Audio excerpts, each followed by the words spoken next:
You're listening to Recovery, Healing, Outreach, and Awareness, a podcast about domestic violence, sponsored by Randy's House of Angels. Domestic or intimate partner violence is a complex and silent epidemic that affects millions of people worldwide.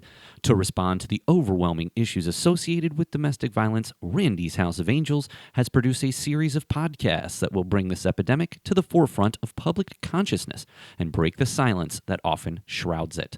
This is Paul Miller, producer of this program, and by creating a dedicated platform, Randy's House of Angels hopes to create a safe space for survivors, advocates, and experts to share their stories, insights, and knowledge.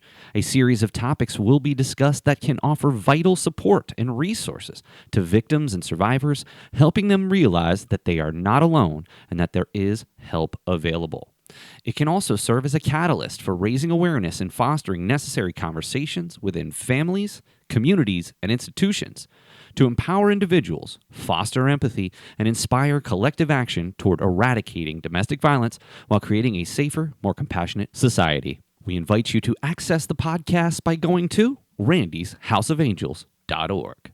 On the final episode of Season 2 of the podcast, Nancy Chavez, Dr. Ellen Smith, Sherry Peters, and producer Paul Miller reflect on our recent guests and look forward to future seasons of the show.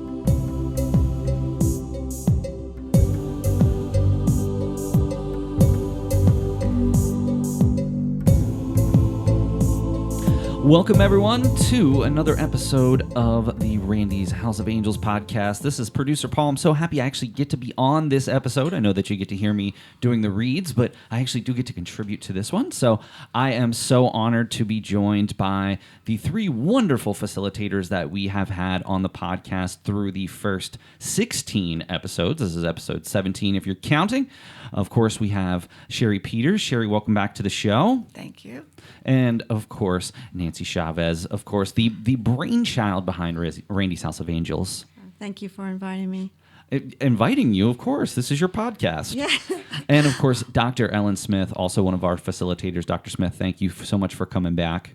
It's a pleasure to be here. Thank you, Paul. So one of the things that we wanted to do with this wrap-up podcast, and we did the same thing last year, was we're recording this much after we recorded the initial ones. We recorded the initial ones several months ago, and we got through the editing process. We got to listen and reflect to the 6 different episodes that came previous to this one, and this gives us an opportunity to sort of wrap up Season 2, to look at some of the topics, some of the guests that we've had, also our reflections, and also share really why we do this. And that's really where I want to start.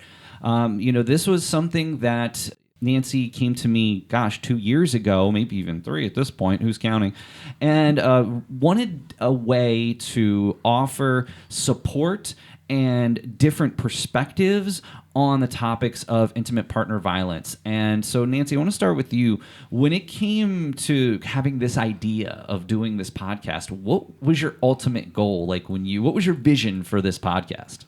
Well, my ultimate goal was to reach as many people as possible, victims, family members, survivors, just individuals that are that want to advocate against domestic violence, but just anyone that would help us break that cycle. But I will have to say to you honestly that it's not just about me. I have a wonderful board of directors, and we also have committees that meet. And of course, Sherry Peters is the chair for the committee that develops this. So we have a lot of people behind the scenes that put this together. And I'll give an example. Dr. Melissa Ricketts from Shippensburg University has helped us identify some keynote, speakers, but keynote individuals guests that can talk specifically about each of these topics, and I'm so grateful for that. And like I said, this is about a community, and certainly I think that what I'm getting feedback, it has reached a lot of individuals in ways that some of them don't want to disclose, but they let me know they listen to the podcast. Well, Nancy, you know what a good thing about a podcast is in regard to the potential people who we can help with this is it is something that you can do privately. For instance, many of the guests on the show talked about seeking out information online and how that could be an issue with an abuser who is maybe near. They might be able to see that they are researching something on a computer or something along those lines. This is something that they can listen to sort of in private without everybody in the world knowing what they're looking up. And so it's just a different way to be able to provide resources and support. But to me, and of course we'll go to Sherry and Ellen here in a moment, to me, why I think this is so important is because you are letting the people out there know that there are many other people, unfortunately, that are going through the same thing, and though that there are support systems to assist them in getting out of those situations, which to me is what I think is so important. You're not alone. There are so many people out there who are there to help you. And while in terms of homelessness, and we can talk about this a little bit more too, there's still grossly not enough housing for people who are suffering from intimate partner violence. I still think it's a wonderful thing to allow everybody out there to know that they're not alone. Right. And Paul, you referred to intimate partner violence. I want to also note that that's also can be related to domestic violence, so there's two terms. But I appreciate your comments. I think what's really important, it goes back to the very beginning, our first session where we a couple sessions that we talked about the secrecy of being a victim of domestic violence. That never goes away. And I was a victim of domestic violence. I didn't want anyone to know that I was a victim for many years and protecting my abuser. But that secrecy has to be, it's so sensitive. And I look at it, I respect that when an individual tells me that they don't want anyone to know, because I've lived it. But on the other hand, I want them to be able to access resources and be able to see, like you said, that they're not alone. And I relate that to what we do at Randy's House of Angels for children, because children are in these homes where domestic violence is occurring, and they're perpetuating the behavior. So we're trying to break that cycle where children are not keeping secrets, that they're able to have a voice, and they can talk about what's happening to them in this environment, this home, and their family members that don't talk about it. So thank you. And one other thing with that, I think reading between the lines with the silence is also a lot of shame. And most people don't want to put their shame out on the table. And obviously you have to pick safe people who aren't going to take it and use it against you. But I think shame is just such a hard emotion, and it just makes you stop and not be able to function even some of the time. And so taking that shame and that secret and finding someone, whether it be a domestic violence hotline or whether it be Randy's House of Angels or many other options. And a number of those resources will be in the resources page on the webpage for the podcast of Randy's House of Angels. Sherry, as you look back, what are some things that, and what is part of the reason that you wanted to be so heavily involved in this podcast? Why does it mean so much to you to, be able to share the messages that we have through this medium? I think for me, the things that both Nancy and Ellen and you have just said about the why that we did this, it's about giving hope to folks that are out there experiencing things that they are ashamed of or keeping a secret, not wanting anybody to know about. And yet, when they listen to the podcast and they hear all the different kind of topics that we've put out there, each of them provides an element of hope that there is help available. It may not be that they can access that help immediately, yet the hope that there is something down the road and they can find it after listening to some of these podcasts. One of the things that I really appreciate about this show, Nancy and Sherry and Ellen, one of the things I really like about this is the fact that it's not just about creating this community, it's also about directing people to resources. And so I wanted to just kind of run by real quick before we move into maybe talking about some of the individual episodes from season 2 and just recap some of these resources that are available for anybody who is going through anything that we have talked about throughout the course of these episodes. What are some resources that can be taken advantage of? Of course, they can always reach out directly to you, Nancy. You were so gracious to give your phone number and email out as part of this podcast. But aside from that, what are some, really go-to options, not only just here in where we're located here in Pennsylvania, but nationally? Well, nationally, they have the National Domestic Violence Hotline. Again, when I say hotline, all the organizations have the 1-800 or, the ability for individuals to contact. And that's private conversation on all these hotlines. And then on the state level, again, if you have access to a computer or the internet, which is limited, you could go through the Commission on Crime and Delinquency, and there's a map there. You click on the map where you're living, whatever county in the state of Pennsylvania. You could identify the domestic violence shelter and any other crime victim shelter. They have different names that you can access, and it's really easy. So again, if not, I would always suggest to start with the national hotline because they will take you back to your state. The Pennsylvania Coalition of Domestic Violence, that's here in Harrisburg, Pennsylvania, that specifically deals with domestic violence. But you can even call the courthouse if you unfortunately have something going on where you need to go to the courthouse. They have the information there because they have victim services available in every county. There are so many resources in the community that's not disclosed as a lot of people think. Go into your restrooms in the public place and you'll find on the doors of the restrooms, you'll see notes about if you're a victim, where to call. Lipstick holders in restaurants and bars that have the information. It looks like a lipstick holder for us women, and you open it up and there's a little message in there that gives you that 1-800 number and that information. It's really cool. More importantly is to find someone that you can relate to or that can relate to you and have that conversation and be your advocate and be able to give you that boost to access those resources. Again, not involving in a conversation, but getting you to the right place. And Dr. Smith, anything that you'd like to add in terms of resources outside of what Nancy said? I think as a retired family physician, I would say, feel free to speak with your family physician, internist, pediatrician. That's something that they are open to and willing to help you.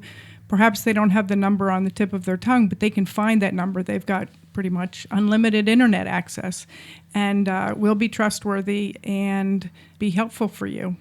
And Sherry, do you have any other thoughts in terms of resources that you might be able to share with the audience? I don't have an additional resource that I'm thinking about. However, one of the podcasts that we did on teen dating violence with Ann Garris actually shared quite a few resources for parents in terms of helping to break the cycle of violence or unhealthy relationships, just the whole idea of what can we do with and for our children to see what we can do in the future of breaking this cycle of violence. And I think that's a really important point is at the end in our show notes of every episode that we've done, there is a section on resources. Not only does it go over who's on the show, the topics, but every single one there are resources, most web links, but also phone numbers to local places that you can call. So I really, really think that if anybody has any, needs, please go back and check out some of the resources within our own episodes. But of course, not only even at the county level, but at the national level, there are a lot of different organizations out there to assist in a variety of different circumstances.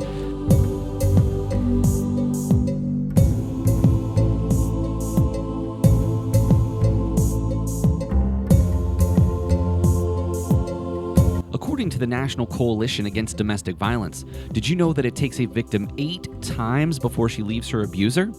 Also, did you know that 1 in 15 children are exposed to intimate partner violence each year, and 90% of these children are eyewitnesses to this violence? If you know someone in need, please refer them to randysHouseofAngels.org for more information about the services that Randy's House of Angels offers our community.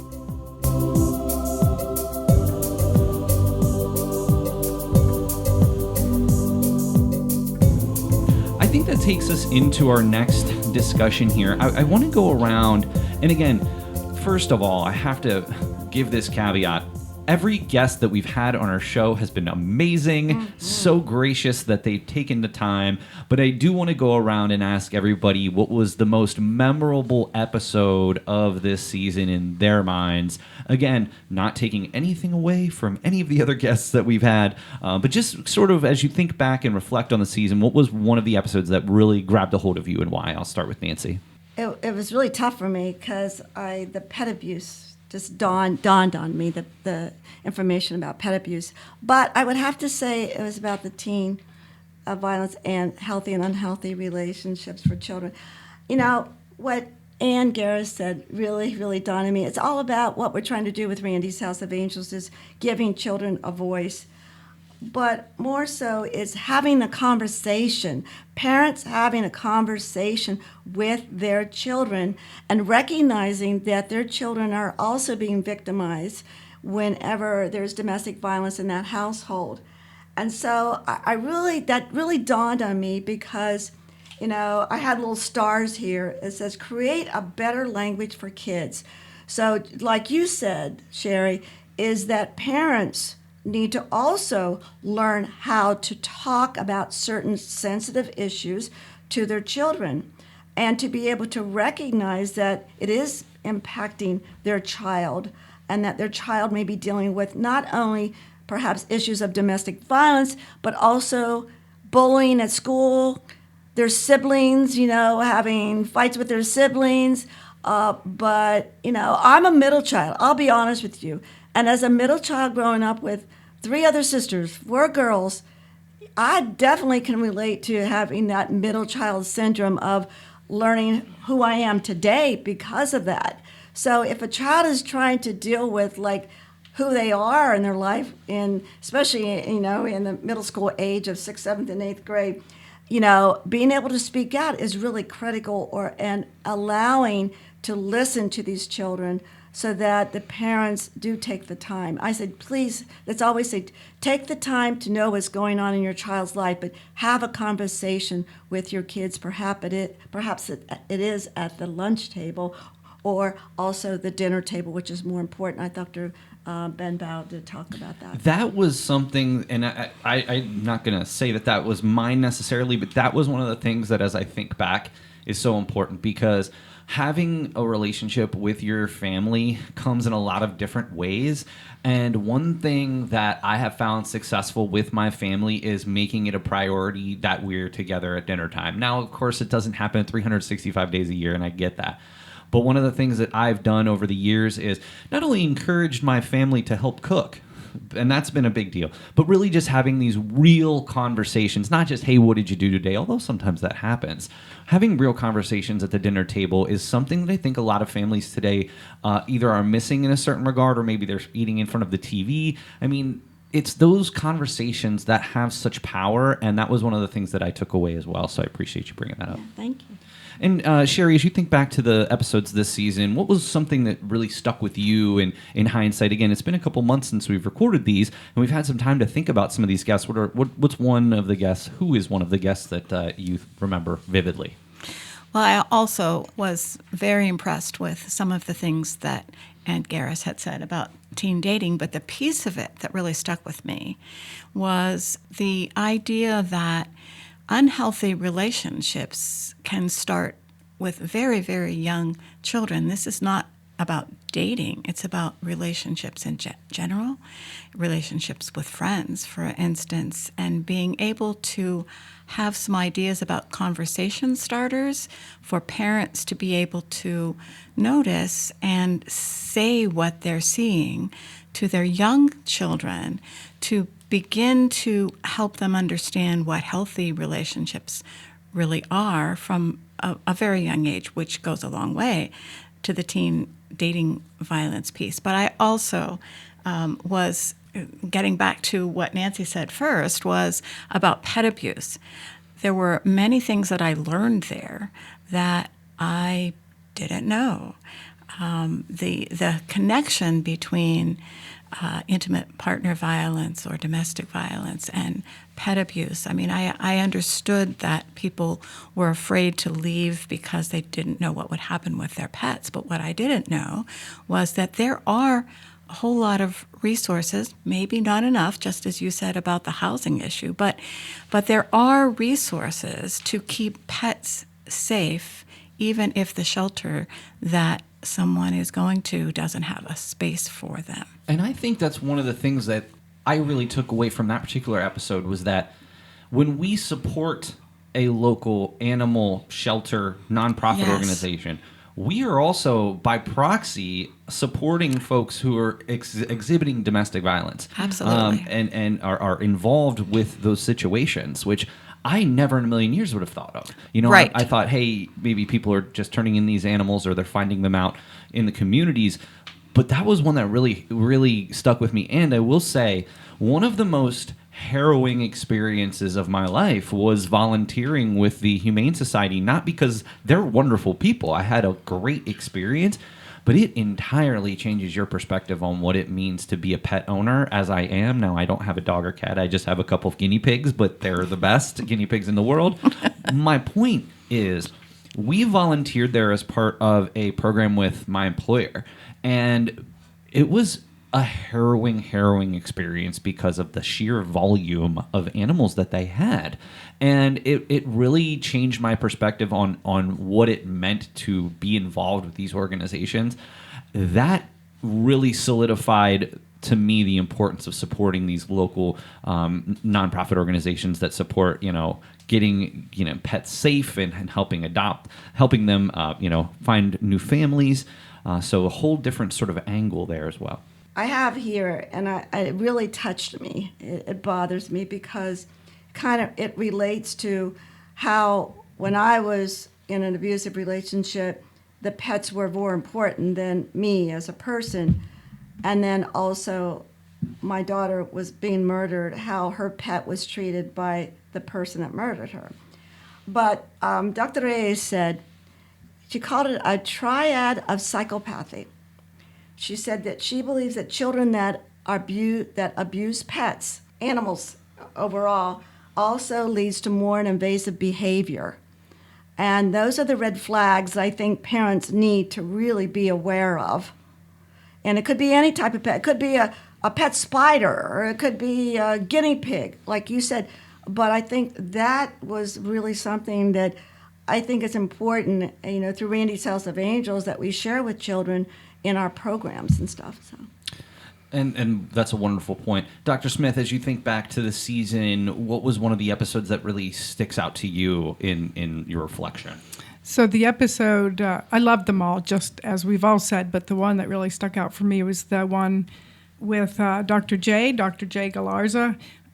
She talked about when love is love and violence is not, how to navigate domestic violence in an LGBTQ relationship. And the thing that I think I've heard this before, but violence against anyone, in this case the discussion was LGBTQ, but violence against anyone is violence against everyone. And I think we can minimize that situation and we can say, oh, it was just in this household or that household. No, it normalizes it for everybody. And the other thing is I've had general relationships with a number of folks who are LGBTQ, and then strong friendships as well. And the stigma of domestic violence is the same, and it's different. In a heterosexual relationship, somebody's not going to be outed by a partner because they're heterosexual. But if they're LGBTQ, they can be outed by that partner, whether it to be to family or an employer or any number of folks. And that degree of danger, as I see it, is really significant and puts attention to that relationship that is potentially much higher stakes than in a traditional relationship. Again, not better, not worse in terms of the type of relationship, but definitely higher stakes. So we're talking about domestic violence, and that is absolutely key. But there's a number of relationships that are not domestic per se. They may be friendships, and there can be violence in the non-romantic relationships. And I think that's important that people don't just limit this to romantic relationships. It can occur in sort of traditional friendships. It can occur between siblings. And so just keep that in mind. And these resources can be considered and used for any relationship that's toxic. Well, and I absolutely love the experience of getting to meet everybody. I think for me, there were two things I wanted to mention. First, I don't want to rehash something we already talked about, but the idea of partner violence and homelessness really struck me, and the discussions of how limited the options are, and not that the options are limited necessarily, but the actual housing itself. I mean, homelessness in general is a massive crisis in our country, and it's only made worse when you're in a domestic violence situation where you seriously need to leave. It's not that you don't have a home, it's that the home that you have is not suitable for you to be a part of. I was happy to hear that there are some programs that are helping to increase the number of homes that are available in this area, and I'm glad to hear that there's progress, but to me, we have a long way to go on trying to find folks homes or shelters or a transitional place to stay to escape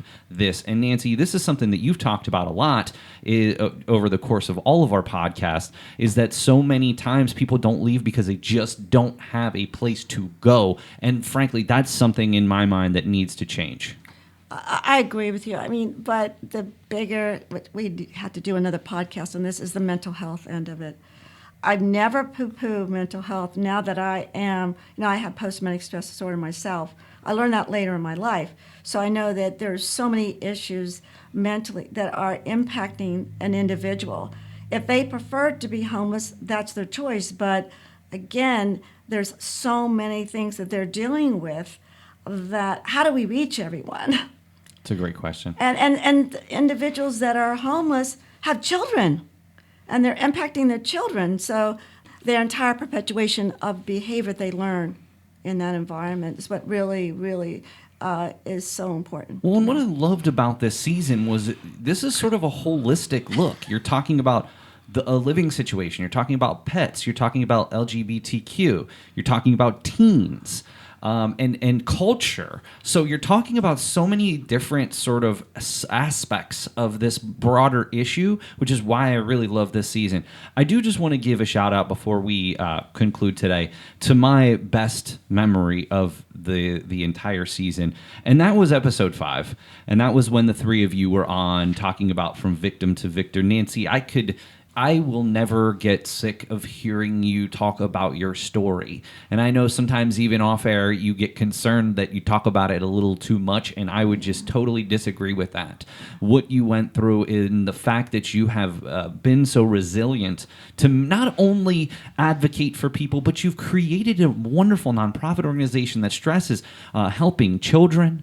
It's touching. And the fact that you were able to let such a tragic thing turn into so much good for so many people is amazing. And the same could be said to Dr. Smith and Sherry, because you are also a part of this group. As much as Nancy is at the forefront of the group, without you, it wouldn't happen. So to get to listen to what you had gone through, Nancy, and what you experienced and how you were able to take that, a horrible situation, and turn it into so much good for so many people, lifts my heart.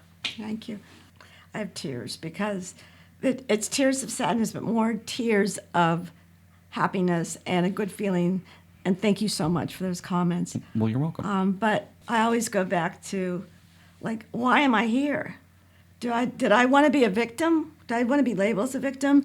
Did I want to be labeled as a survivor? And so sometimes I have to take a step back and take a deep breath, because I think we all have a purpose. We have something that we need to give back, and that, to me, is a positive that I recognize that. And through Randy's House of Angels, through my community, I think everyone should really think about volunteering, giving back to their community, and really makes them a whole person to see who you really are. It's the most fulfilling thing. I talk about the memories I have working at the Humane Society. I've worked at New Hope Ministries. I've worked at Bethesda Mission. I've worked with, I still work with a local baseball league for individuals with special needs. I mean, to me, as somebody who's in the classroom teaching college students one of the things that I always talk to them about is the importance of getting involved in your community. I've shared, one of my students has come and volunteered with you, and honestly, it had an amazing experience. I would love to share her final paper with you, like how she talked about how wonderful the experience was, how it changes your perspective. So in the end, I want to put sort of a PSA out there and just to say, listen, I know right now everyone's lives are crazy. Everyone's always seems like we're go all the time. But the one thing, if you're looking for something else in your life and you're not volunteering in your community, that's the one thing I would stress that you do, or at least try to do a bit more frequently. It can totally change your perspective. It can teach you tolerance for other people's situations. And at the end of the day, just make you so much more fulfilled. And Nancy, I think that, and I hope that that's what you endure with every day. I mean, literally 99% of your decisions probably somehow revolve around this nonprofit organization. You've literally given your life to help others. And I think that that's just so remarkable. And in a way, by doing the job that I have, I try to do the same thing as well, as do, I'm sure, Ellen and Sherry. Thank So you. I don't Bob. want to speak for anyone, but that's, as I think back to why it's so important that I continue to be involved in this, it's simply that. The fact that I genuinely believe, and I know we all do, that this podcast is helping people. And frankly, if it helps one person, all the time we spent on it was worth it. But that says a lot about you, Paul, and I thank you for your comments, because we need more men talking about domestic violence and really understanding the impact to women. And of course, and we talked about both partners, just in partners in general, just educate yourself and understand. And then to me, it's just, I don't need for you to be an ambassador to go out and talk to everyone, but just for you to understand perhaps something of what I experienced. So I appreciate your comments. You're welcome. I think one thing is that the math doesn't make sense when it comes to volunteering. If I give of myself 50 hours, I get back internally 100 hours. And I did not understand that until I experienced giving back. And it doesn't matter what you do. If Randy's House of Angels isn't right for you, go work at the Humane Society. Go anywhere that just feeds your soul, because you're going to feed other people's souls by being there. Don't forget the domestic violence areas that you could also volunteer. Final word, Sherry?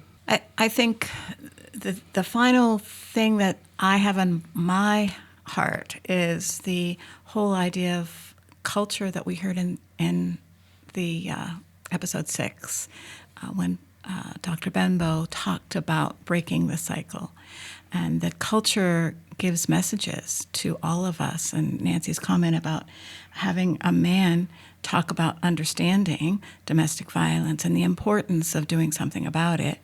I think the messages that we get in our culture don't always move us in that direction. So I absolutely appreciate your perspective, Paul, and Dr. Benbow's perspective of being involved in growing up in a culture that gave him all kinds of different messages than what he's carried on in his own family in his adult life. Well, I just want to end by saying it's my absolute pleasure and honor to be the producer of this fine podcast, and I just look forward to season 3. I know that we're in discussions, and those certainly more information will come, but it'll probably be right around this time next year that we hope to join you again for season 3 of the podcast. Don't forget, if you are listening to our podcast, please provide comments. We'd like to hear back from you. And we need to plan the next episode. So we need to Exactly. know who we're supposed to book on for next year. So if you think that one of the first 16 episodes, now episode 17, if we've missed something or you want to hit something a little bit more on a deep dive, please make sure you comment on our social media. You can also go to the website and take a brief survey. All of that helps us figure out what the programming is going to look like next year. So thank you again all so much for being a part of this. Thank you, everyone out there listening. Continue to help spreading the word of the good deeds of Randy's House of Angels. And I just, again, it's my absolute honor to be a part of this. So I want to thank everybody individually for being here. All 3 of you have made this show worth being a part of and helping so many people. So Dr. Smith, thank you so much for joining us. Thank you. Thank you, Paul. And Nancy, of course, where would we be without you? Thank you so much for all of your time, effort, and energy around this podcast. I appreciate everything you've helped us with. It's my pleasure. And Sherry, of course. It was always a pleasure to get to work with you as well. Thank you for being a part of this show. Thank you, Paul. All right, well, that's going to do it for season 2 of the podcast. We look forward to seeing you back here next year for season 3. Until then, you can check out any of the episodes on demand at randyshouseofangels.org. And, of course, you can always get involved with all of our programming. Everything's on the website and our social media pages. So we look forward to seeing you again next season.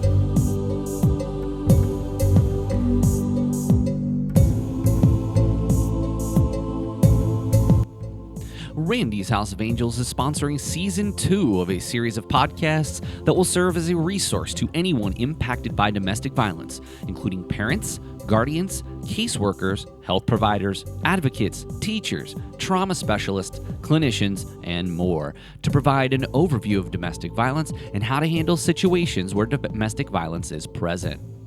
Season 2 will include a series of 7 podcasts that will include an overview and understanding the link between domestic violence and homelessness, the relationship between domestic violence and pet abuse, how to navigate domestic violence in an LGBTQ+ relationship, understanding teen violence, the challenges of survivors and resilience revolution from victim to victor, and exploring how cultural traditions impact domestic violence. The podcast will include testimony and stories from experts who work in the field of domestic violence, criminal justice, and social work academia, and a survivor who was a victim of the domestic violence.